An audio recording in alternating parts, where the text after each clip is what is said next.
sa video natin ngayon, ito naman yung isosolve natin. So for number 1, same pa rin sa previous na video natin, determine the slope and deflection at the free end.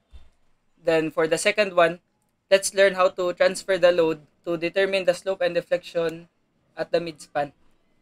Ayan. So for the first question, determine the slope and deflection at the free end, we only have to apply these two formulas. This one and PL squared over 2EI if applied at the full length. So for the slope, we have PL squared divided by 2EI.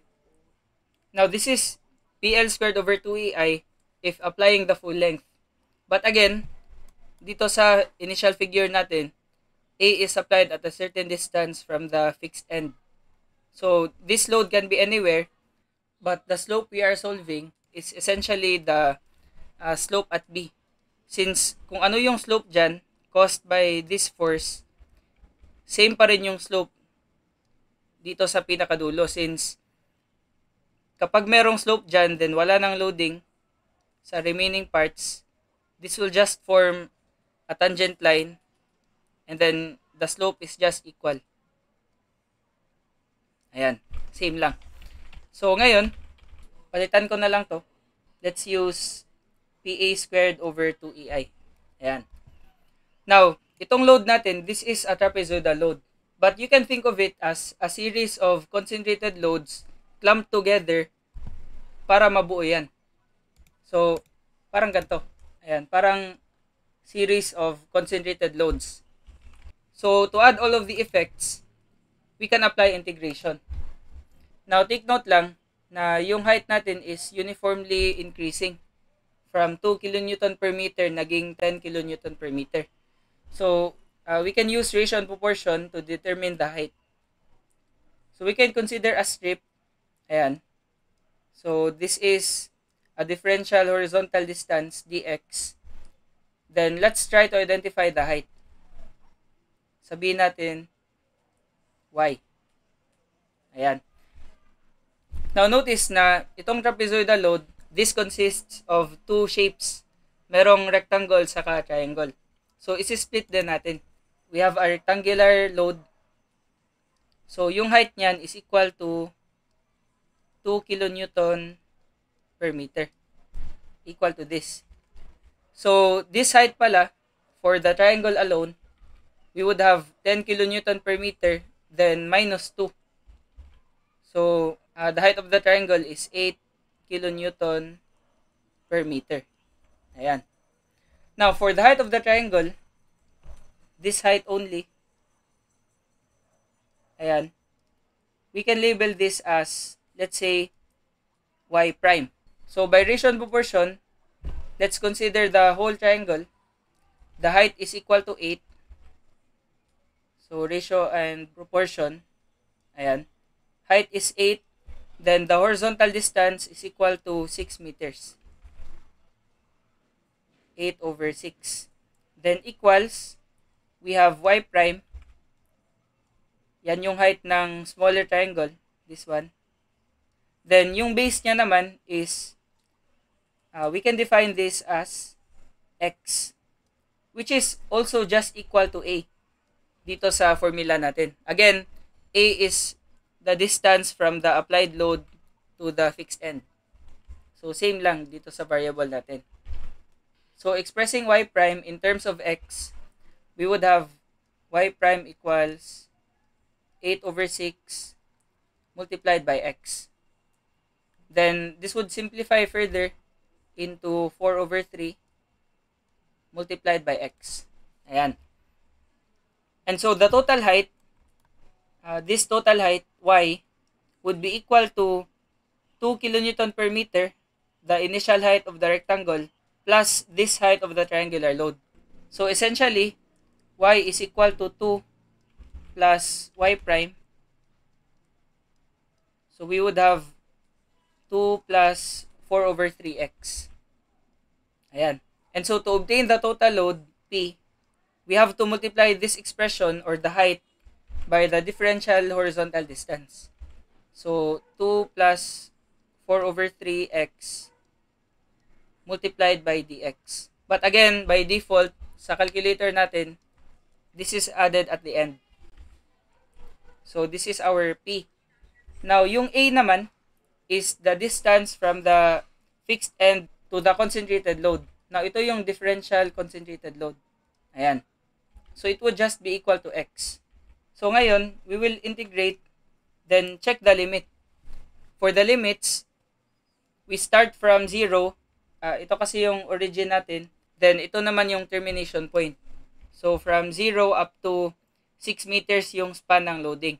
So, we have from 0 to 6, the slope at the free end, or essentially at point B, we have 2 plus 4 over 3x, then multiplied by a squared, which is defined as x.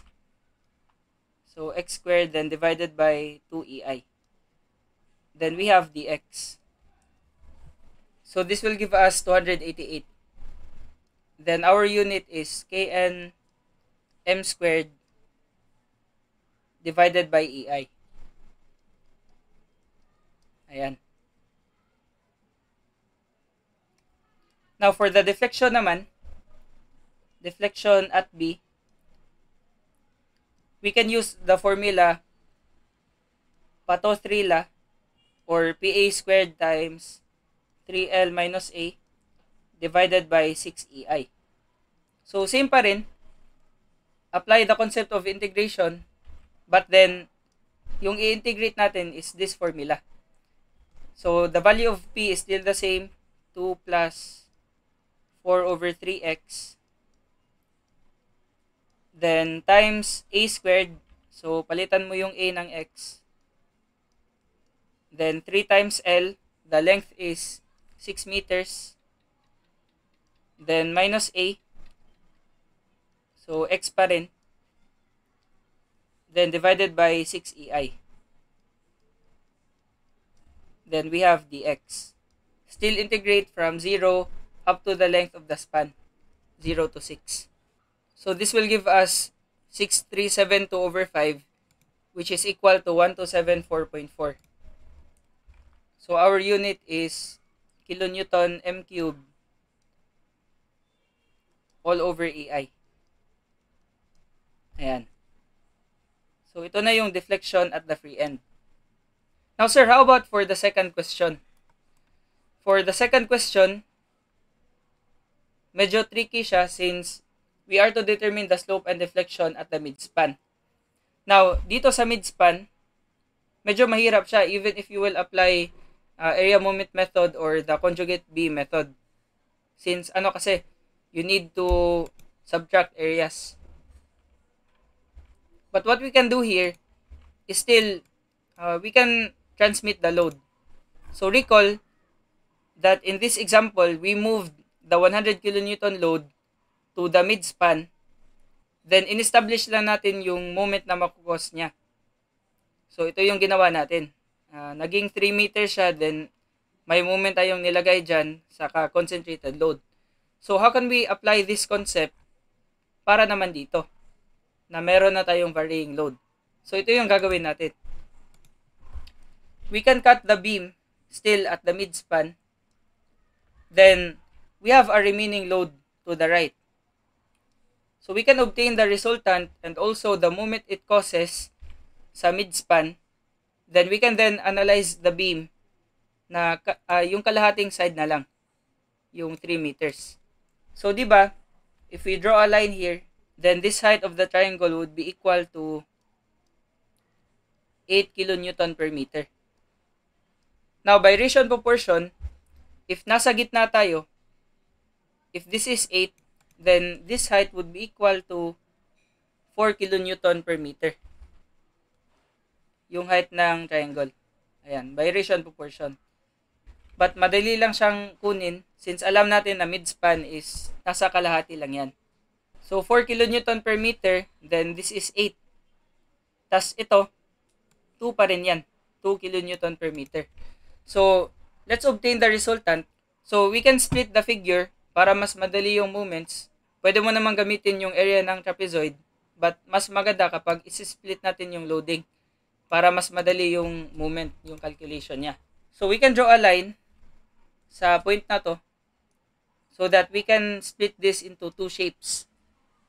Or actually, pwede rin na yung pag-split mo ng shapes na yan, pag ganito. Ayan. Dalawang triangles. Pwede rin. So, yung gagawin mo dyan, yung area ng triangle na to plus this area of the triangle, same lang sila. If you will split this into a rectangle saka triangle. So, para maiba naman, ito na lang yung gagamitin ko. Ayan, instead of using one triangle and one huge rectangle, let's try to use two triangles. Ayan. So, for this triangle, ayan, we have a height of 4 kilonewton per meter yan, but this is already 2 kilonewton per meter. So, yung total height niya is 6 kilonewton per meter. Therefore, this resultant load for the small triangle, ayan, this would be equal to 1/2 times base.